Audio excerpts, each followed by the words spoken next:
Evening everyone. সন্ধ্যাবেলা রুটির সাথে ভাবলাম যে কলার দম বানাবো। তো কলার দম কি দিয়ে বানাচ্ছি, টমেটো কেটেছি একটা, ধনেপাতা, পেঁয়াজ, কাঁচা লঙ্কা, আদা রসুনের পেস্ট, এদিকে একটা ডিম নিয়েছি, মানে এই ডিমটা ভেঙে গেছে সেই জন্য ভাবলাম এই ডিমটা দিয়েই বানাবো। ঘি আছে, লঙ্কার গুঁড়ো, হলুদের গুঁড়ো, নুন, চিনি এটুকু। আর এদিকে আমি কলাটা, আলু আর ছোলা কড়াই সেদ্ধ করতে দিয়েছি। এটা একটু সেদ্ধ করে নিচ্ছি, কারণ কলার কষ আর কড়াইয়ের কষ এগুলো বেরিয়ে যাবে আর একটু সেদ্ধ হয়ে যাবে। তো চলুন সেদ্ধ হোক ততক্ষণ। সেদ্ধ হয়ে গেছে, আমি এবার এটাকে নামিয়ে নেব, নিয়ে জল ঝারিয়ে নেব।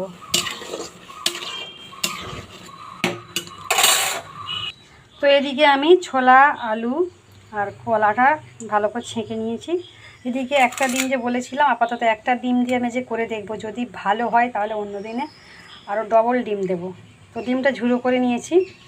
আর এদিকে আমি কড়াই তেল দিয়েছি, পাঁপড় দিয়েছি। তো এই কড়াটাই আমি ডিম ভেজেছি। তো তেলের পরিমাণটা জানি না অনেকটা বেশি লাগছে কি, আপনারা কম দিয়েও খেতে পারেন, যতটা কম খাবেন ততই ভালো।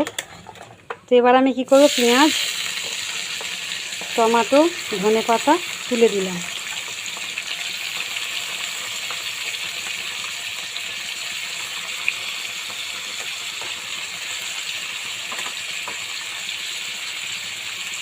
তো এটা ততক্ষণ ভাজা হবে।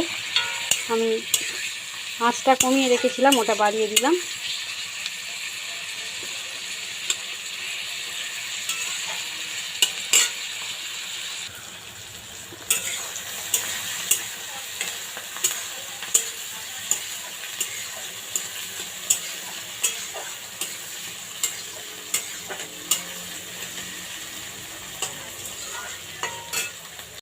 তো আমি এতে এই যে এলাচ একটু ঠুকে দিচ্ছি।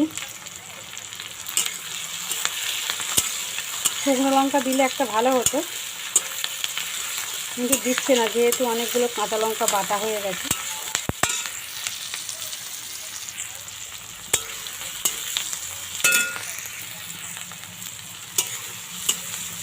তো পেঁয়াজটা অনেকটা ভাজা ভাজা হয়ে এসছে, তো আর একটু আমি লাল করব। আর পেঁয়াজটা অনেকটা মোটা মোটা কাটা হয়ে গেছে, যার জন্য একটু সময় লাগবে। আপনারা যত পাতলা পাতলা করে কাটতে পারবেন ততই তাড়াতাড়ি ভাজা হয়ে যাবে।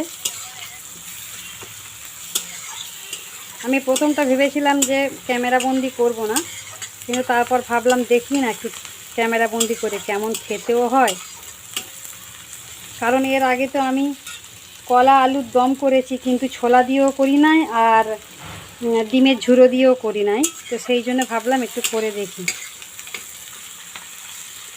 তো পেঁয়াজগুলো ভাজা হয়ে গেছে, এবার আমি আদা রসুন কাঁচা লঙ্কা এটা পেস্ট করা দিয়ে দিচ্ছি। তার সাথে আমি গুঁড়ো লঙ্কা আর হলুদ গুঁড়ো, চিনি আর নুন। চিনিটা কিন্তু আমি সামান্য দিয়েছি, কারণ যেহেতু আমার হাজব্যান্ডের খাওয়া চলবে না, তবুও আমি একটু শুধু স্বাদ হওয়ার জন্য দিয়েছি।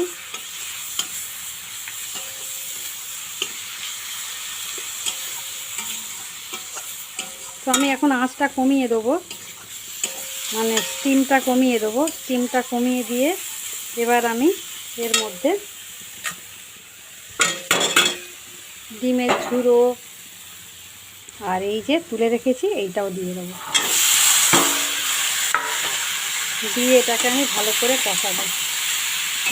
যদিও আমি মশলা অনেক কম দিয়েছি, আপনারা পারলে বেশি মশলাও দিতে পারেন, যেমন পেঁয়াজ বেশি, টমেটো বেশি, ধনেপাতা বেশি, কাঁচা লঙ্কা বেশি, সবই দিতে পারেন। আমি এটা কম মশলাই করে দেখছি কেমন হয় রুটি দিয়ে খাবার জন্য।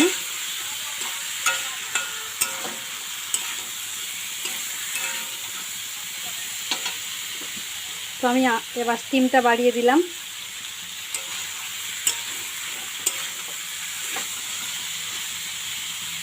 তেজপাতা দেওয়ার কথা আমার মনে নেই, আপনারা পারলে তেজপাতা দেবেন, শুকনো লঙ্কার ফোড়ন দেবেন। তেজপাতা এখনও দেওয়া যায়, অসুবিধা নাই।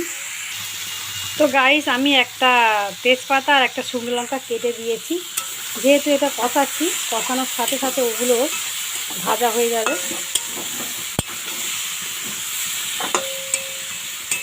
তো দেখুন আমার কড়াটা কিন্তু ঘুরে যাচ্ছে, কারণ লোহার কড়াটা ভারী আর নিচের যে স্টিলের এটা আছে স্ট্যান্ডগুলো আছে ওগুলো স্লিপ খেয়ে খেয়ে চলে যায়।